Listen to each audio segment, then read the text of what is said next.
What's up, NFL fans? Welcome to another episode of Four Down Territory. Alongside Doug Farrar, as always, I'm Luke Easterling. Hope you and yours are enjoying a happy, healthy, and safe holiday season. Doug, we're going to start in Miami this week, opening week through the end of November, so most of the season. Tua Tagovailoa of the Dolphins, one of the NFL's best quarterbacks, right? Legitimate MVP candidate. We've got some numbers here, right? 198 of 284 for 2,564 yards, 19 touchdowns, 3 interceptions, passer rating of 115.7. 4 games in December, Doug, he's 61 of 116, 984, 6 touchdowns, 5 interceptions, and a passer rating of 80.5. Dolphins have lost their last 4 games. Tagovailoa has struggled throughout that time. Sunday's loss to the Packers, right? The nadir of that whole thing. You've got this odd, after Tagovailoa lights it up in the first half against Green Bay, he gives us those flashes of brilliance again. And then you see the second half, the fourth quarter in particular. I mean, is it obvious that the Dolphins have a quarterback problem right now, even with the way he's played at times and for most of the season? And how do they fix it? Yeah, it's been bad for a number of reasons in December. And that the 50-plus yard pass to Tyreek Hill in the first half, I thought, well, okay, that was ridiculous because that's, Hill's beating double coverage, but it's converging. And arm strength has not been a Tua thing, but he just zinged that thing in there. And I'm like, okay, sounds good. And then in the fourth quarter, he throws interceptions on 3 straight drives. His passer rating in the second half of that Packers loss was 33.3, which means you'd be better off handing the ball off all the time. You remember what Mike Tyson said in lead up to one of the Evander Holyfield fights? Everyone has a plan till they get punched in the mouth. Best sports quote of all time. Tua has been punched in the mouth over and over in Miami's last 4 games. Defenses have figured out how to funnel Tyreek Hill and Jalen Waddle where the defenses want them to go. They're dropping and matching over the middle to take away his easy reads there. Tua isn't getting those defined looks he got in the first few months of the season, and that showed up in that fourth quarter against the Packers. He's pressing. He's throwing far too early and far too late, and in the wrong spot far too often. That is 3-dimensional bad, Luke. It reminds me, though, if you go back to 2020, Josh Allen's third year in the NFL, he came out ridiculous with 12 touchdowns, 1 interception in the first 4 games. And Brian Daboll, their OC, now the head coach of the New York Giants, was dialing up all kinds of man beaters. They brought Stephon Diggs in a trade. So very similar, right? You're beating man coverage with the receiver you just traded for, and everything's great. And about 5 games into the season, the NFL does what it does. It changed the locks. And Allen had like a 3 or 4 game stretch where he was really bad. And Daboll had to scale everything back. Let's go underneath, take the easy completions, get you in a rhythm, use the run game more to bring those defenders up, and then get the explosive plays out of that. Mike McDaniel has dialed up an offense as well as anyone I've seen this year. I think he's perfectly capable of it. The problem for the Dolphins is they're believed the AFC 7 seed. Well, their last 2 games, the defenses Tua is going to face are the Patriots and the Jets. Oops, problem. So I wrote about this morning. I did a tape piece on Tua, and I said, whatever the plan is after getting punched in the mouth, it better happen quick. Yeah, and I mean, the Packers game was a microcosm of the whole campaign, right? You have that the incredible highs, right? Like you said, the big plays, the throw to Tyreek down the field, the big play, the catch and run for the 84-yard touchdown to Waddle, and then just the massive meltdown, right? The head-scratching lows of that game. Like you said, 3 interceptions on consecutive drives in the fourth quarter with the game still in the balance. They were begging the Packers to take this game, and you're handing the ball back to Aaron Rodgers over and over and over and giving that quarterback a chance to win the game. And with the team situation that they're in, right? They're still fighting for a playoff spot, and they've got everything in front of them to keep losing games the way they're losing them, and watch these flashes of Tua being as good as he could possibly be and being like an MVP candidate like he was earlier in the season, with just these moments where you're like, buddy, what are you doing? What are you seeing? It's got to be frustrating. I know it's frustrating for everybody involved. The fans have got to be frustrated because they're still on the cusp of that playoff spot. I don't know what the answer is. I just know they've got to figure out an answer fast. I believe in Tua. I believe in his ability to be a franchise quarterback. And again, I do still think there's plenty of time. We do need to be patient with these younger guys, but it needs to happen quick, right? Because the team can't afford to wait around and squander this many opportunities to make the postseason. Well, I mean, speaking of AFC East teams, we've got the Patriots as well, who have lost 4 of their last 5. And it's obvious that the offensive brain trust, if you want to call it that, of Matt Patricia and Joe Judge was an obviously bad idea. Neither man has had any real experience on that side of the ball at the NFL level. Now we've got reports that Bill Belichick might bring back Bill O'Brien, who was his offensive coordinator in 2011, after a stint as an offensive assistant and quarterbacks coach, back into the fold in New England. It's weird to say this about the most innovative coach in NFL history, but are we at the point where Bill Belichick is running out of ideas, at least on offense? I have a pen in each ear. Does that make me look more serious? Like a coaching candidate? No, probably not. Probably not. Yeah, it's obviously strange to say about Belichick, but you have to think about it. I know he wants his coaches to understand all sides of the ball. He will move guys from offense to defense all the time. You want to spend some time in special teams and then get back out. This is the first time I've seen him just throw a couple guys into that milieu without a second thought. And it reminds me when Andy Reid made Juan Castillo the defensive coordinator, and they brought in Nnamdi Asomugha and moved him to safety. And it was like, no. I don't know how much juice there is behind the O'Brien rumors, but the fact that it's easy to believe says something. It is obvious that the Patriots need to move on from Patricia and Judge in their particular current jobs. And it's disconcerting to me that he recently said, Belichick said that it's too hard to make that switch in season. That's weird. If you remember the Super Bowl they won against the Rams that year, Brady was like the most frustrated quarterback in the NFL. No one got open. And about 3-4 games left in the regular season, they kind of threw the pass out and they became a smash mouth running team. And they did that all the way to the Super Bowl. So when Belichick says it's too hard to switch anything, that perks my ears up. I'm like, you? I expect that from a lot of coaches, not from him. Beyond that, yeah, I'd like to see Belichick go with some no-name, more modern offensive genius who could put a spark in an offense that desperately needs it. And it's something I think he would have done a long time ago. He didn't have the benefit of Josh McDaniels for so many years. But I think that continuity, I don't want to say it spoiled him, but he's used to continuity. He's used to his guys. The his guys thing, it's not working anymore. If it were me and I were Bill Belichick, I would get on my boat in Nantucket and sail around and figure it out and do something different. Yeah, I think for me, we have to acknowledge that sometimes the whole, you said it, just hiring your guys is a terrible idea sometimes. It's okay to admit that, right? You want continuity, you want familiarity because you think it saves you time, right? It saves you time. You don't have to explain certain things. We've worked together. You know how I work. You know how I want things. That's fine. But I feel like he would have been better if he wanted to bring Judge and Patricia back on the staff and just take care of his guys, right? Obviously something we're familiar with in Tampa with Bruce Arians doing that with Todd Bowles and their staff and keeping them together.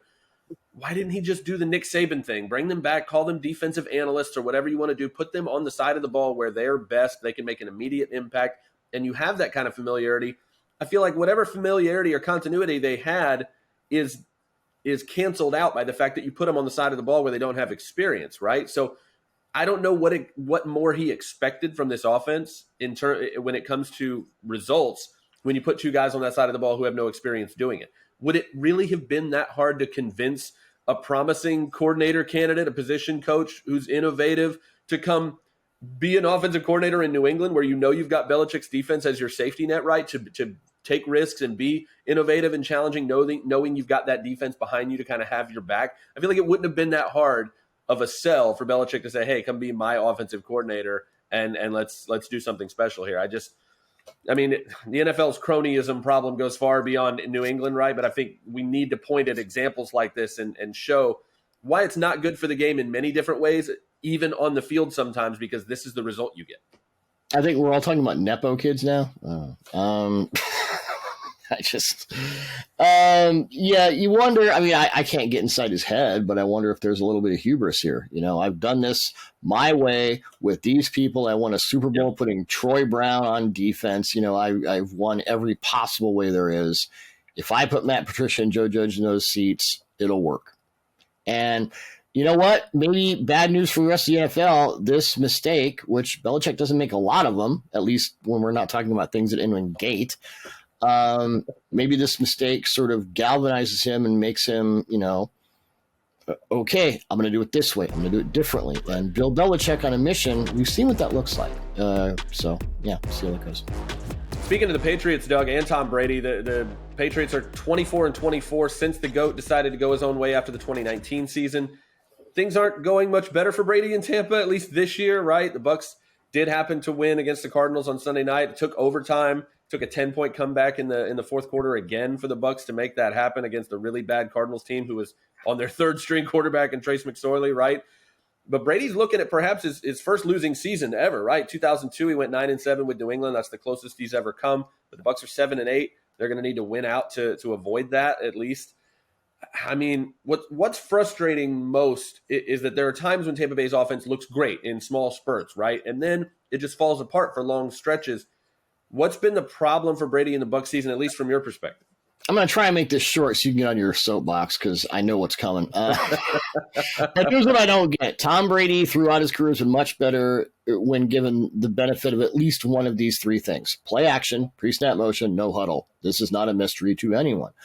But Brady has the most non-play action dropbacks in the NFL this season. They're not using motion nearly enough or intelligently enough. And though he has the most no-huddle dropbacks in the NFL this season by a crushing margin, about half of them come in the fourth quarter, and more than half of those come in the last 2 to 3 minutes of the fourth quarter, and I know you know this. Yes, so it's like, hey, we're going to really lean on the worst run game in the NFL and throw all these, 3-yard outs, and once that doesn't work, hey, Tom, go do your thing. For whatever reason, that's where they are. And the sad thing about this is it's the same thing that happened in Brady's first season in Tampa. In his first half of 2020, Bruce Arians and Byron Leftwich wanted to run things their way. Bruce was not a pre-snap motion guy. He didn't want to do this. He didn't want to do that. And after the bye, where they got blown out by the Saints, 38-3, they figured that it would be better to run things in a way that the greatest quarterback of all time would prefer, which, What a concept, Doug. Not making fun of either one of these guys because I know they're smart. I particularly, Arians especially, offensive genius. But with Arians still running an advisory role and Leftwich still the offensive coordinator, how can you make this mistake again when you have Tom freaking Brady and you know what works for him? Okay, I'm done. Go. I'm telling you, Doug, it's so frustrating because the three things you mentioned, right? These are things that fans, just every Bucs fan I talk to, has been begging this offense to run those things more often. And what happened in the first half the week before against Cincinnati? They were up 17-0 at one point late in the first half, and they were doing all of those things. I tweeted about it in real time. They're doing all the play action. They're magically throwing out that terrible old myth that Byron Leftwich continues to believe about needing an effective run game to set up your play action. It's not true. It's false. There's so much data to back up the fact that that is just not true. I mean, you know how closely I follow this team. I've lived here most of my life. I've been a huge fan of this team my whole life. You'd assume I'd have an answer for you here. I really just don't. They're one of the NFL's best teams when they run play action, yet they do it. There's few teams that run it less frequently, right? The 2-minute offense looks so good by comparison because the rest of the time, the general scheme is boring. It's uncreative. And I think this year in particular, it's proving that this scheme cannot work without an elite offensive line. You have got to have the offensive line, honestly, the Bucs had for the last 2 years with Pro Bowlers, All-Pro players across the board and consistent, effective, reliable starters at all 5 spots. They had that for a very long stretch of those 2 seasons, and that's why this team had the most successful 2-year run in franchise history until this year. You lose Ryan Jensen. You lose Aaron Stinney, who was the veteran guy that was supposed to replace Ali Marpet after he retired. You've had Tristan Wirfs and Donovan Smith miss multiple games, each of them with injuries. I think the frustrating thing for me is that they can't adjust. And Jensen got hurt in training camp. Stinney went down in the preseason. It's not like they haven't had time to scheme around these injuries and who's not going to be there. If you know you don't have the offensive line you're used to, you've got to work around that at some point. So to be in week 16, 17 and still be dealing with the fact that they're still not running enough play action, they're still not using enough pre-snap motion, they're still not doing the no huddle more than in desperation times when they desperately need it, and then it works and they win.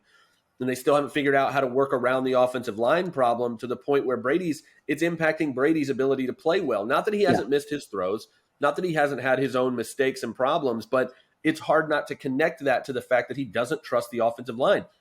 He's checking the ball down earlier than he needs to and missing shots that he might have had down the field if he had just held the ball a little longer, which he can't do confidently because he thinks he's going to get hit. So, I mean, his chemistry with Mike Evans has completely disappeared for some reason. I don't know what's going on there. But, I mean, I don't know who should get the lion's share of the blame here. frankly, I don't really care at this point. Again, you've got Arians still involved in the team. You've got Bowles and Leftwich. You've got all these this continuity. There's no real turnover except for Arians just not being on the headset, right? There's just too much talent on this team, even with the injuries to the offensive line. You've got even Julio Jones at this point in his career, when he's healthy, is still a very good receiver. You've got 2 Pro Bowlers in Mike Evans and Chris Godwin. You've got playmakers at running back. You've got tight ends that can get the job done. There's too much talent, too many weapons, and the greatest quarterback of all time for this offense to look like it did when Bruce Gradkowski was running it back in 2006, 2007. It's embarrassing, and it's honestly why. And I know older Bucs fans hate me for this, but like this is worse than 0-26. 0-26, you were supposed to suck. You were supposed to be terrible. This Bucs team is worse because the expectations are so high, and they should be, and they're just a boring offense to watch. There's no excuse for it. Back to the AFC to finish up. 3 teams at the top of the standings, right? We've got the 12-3 Bills, 12-3 Chiefs, 11-4 Bengals. The schedule makers are going to help us out a little bit with some clarity here as the Bills travel to Cincinnati Monday night. But if you had to take one of these 3 teams to represent the AFC in the Super Bowl this year, who's going to be your choice at this point? Right now, the team I'm most afraid of if I'm playing them is the Bengals. And that might go for the entire NFL, not just the AFC. They've won 7 straight games, and we know about the offense, but it's past time to talk about the Bengals defense. Anarumo, who seems to have answers for every offense the Bengals face, from dropping 8 and rushing 3 at an accelerated rate to smart blitzes and coverage switches. I know we all remember the AFC Championship game, Bengals, rushed 3, dropped 8. He's doing a lot more than that, and on both sides of the ball, there are these sort of unheralded guys who are stepping up, which is always a dangerous sign when when you're that team. And Burrow right now is playing like an absolute ninja. Just wow. The Chiefs are great. Patrick Mahomes is probably the MVP. The defense is pretty good. The Bills' offense is not consistent. We might maybe get into that next week if it keeps going. Bills' offense is not consistent at all right now. And I think the Bengals might be the NFL's best team at this point. Yeah, I mean, this happens all the time on our show, right? I want to disagree with you just for the sake of debate, but I just can't. I would love to pick the Chiefs here overall, and what they've done has been really impressive, especially with what they lost in the offseason. Yeah. But it's the fact that the Bengals continue to prove to be Kansas City's kryptonite in specific, right? Every time they seem to match up, they prove that we've got you. We are going to figure you out. We are going to beat you. They've done it twice in a row now. Burrow, like you said, playing like an MVP. He's got his best weapons healthy again. Their defense is playing the kind of football you want to be playing this time of year, right? When, like you said, there's so many signs of a team that's about to make a run. The run that the Bengals have been on are showing all of those signs, right? Getting healthy at the right time, playing your best football at the right time. Your defense is winning you games against really good offenses at the right time of year. You're winning this way in December usually means good things for January and getting you to February. That's what we're seeing from the Bengals right now, and they're scary, man. I don't know that I'd pick anybody to beat them right now. Well, I'll put it this way. They were close to a Lombardi last season. I think they're better now. Now, playoffs, you never know what's going to happen, but they're a better team now than they were last year when they were the AFC's representative in the Super Bowl. Put that in your pipe and smoke it. I will do that, Doug. I will do that, and I invite everybody else. Thank you so much for joining us every week in this NFL season. We got a couple more weeks to go. We're going to have you covered long after the season as we get to the draft and other things that are going on in the NFL calendar. But we always appreciate everybody who tunes in. Thanks again. Hope you're having, again, a wonderful, healthy, happy holiday season. From Doug Farrar, I'm Luke Easterling, and we will see you next week. Take care, everyone.